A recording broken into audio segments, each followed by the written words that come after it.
Hello everyone, welcome to this series on literary theories. And in this video, we are going to discuss American Indian literatures in the context of American multiculturalism. Introduction.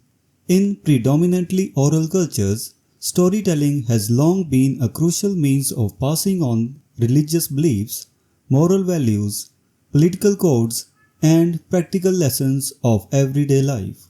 For American Indians, stories are more than just a form of entertainment.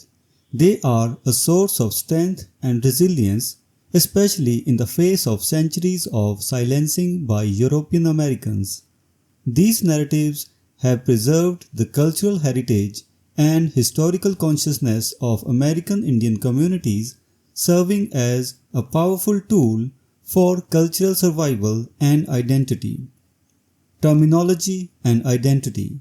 When discussing American Indian literatures, it's essential to understand the terminology and identity issues associated with these communities. The term Native American is preferred by many academics and tribal members who see the term Indian as misnomer and a stereotype.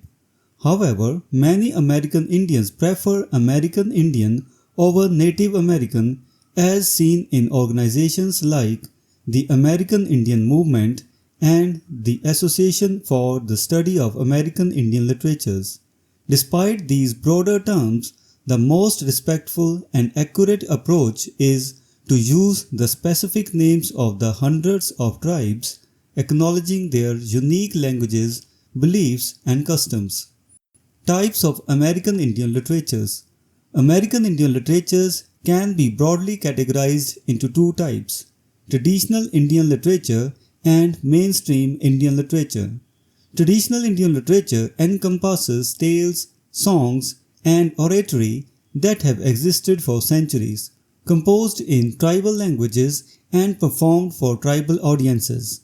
This literature is deeply embedded in the oral traditions of the tribes. On the other hand, mainstream Indian literature consists of works written by American Indians in English, spanning traditional genres like fiction, poetry, and autobiography. These works often serve to bridge the gap between indigenous oral traditions and contemporary written forms. Characteristics of traditional Indian literature. Traditional Indian literature is primarily oral and performative, making it unique and distinct from Western literary traditions. It is deeply intertwined with everyday life and serves various practical purposes, such as perpetuating heritage, instructing the young, healing, ensuring victory in battles, and securing fertile fields. The literature is not merely for leisure, but is a vital part of the community's spiritual and cultural practices. This integration of literature with life highlights its significance in maintaining the social fabric of the tribes. Accessibility and translation challenges. One of the main challenges in studying traditional Indian literature is its accessibility and the difficulty of translation. The contextual frames and performative aspects of these works do not translate easily into English. Additionally, the oral and sacred functions of traditional literature are often lost in written translations. Unlike Western literature, which is categorized into high and low culture, traditional Indian literature does not make such distinctions, reflecting its holistic approach to cultural expression. Early mainstream Indian authors. The earliest mainstream Indian author recognized in the anthologies is Samson Occom, a Mohegan schoolmaster who published as early as 1772. The 19th and early 20th centuries saw other notable Indian writers such as William Apess, Yellow Bird, or John Rollin Ridge, Simon Pokagon, Sarah Winnemucca Hopkins, Darcy McNichol, and Morning Dove or Humishuma. These authors addressed themes like native rights, the duplicities of US government and military leaders, racial ambivalence, creation myths, and trickster humor, providing a critical perspective on the American Indian experience. Gertrude Bonin or Zitkala Sa. A significant figure in American Indian literature is Gertrude Bonin, better known by her Dakota Sioux name Zitkala Sa. She compiled a collection of trickster tales from her girlhood and wrote poignantly about her experiences in a white boarding school off the reservation. Her works provide a valuable insight into the cultural conflicts and personal struggles faced by American Indians during her time, contributing to the broader understanding of American Indian identity and resilience. Renaissance of American Indian literature. The 1960s marked a renaissance of American Indian literature, with the American reading public becoming more aware of works by Indian writers.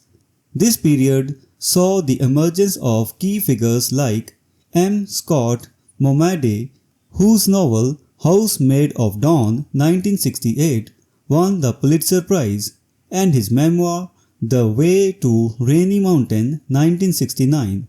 These works signaled a resurgence in Indian fiction and poetry. Other notable writers include Louis Edrich and Joy Harjo, who brought Indian narratives to the forefront of American literature, highlighting the rich and diverse experiences of Indian communities. Themes in contemporary Indian literature.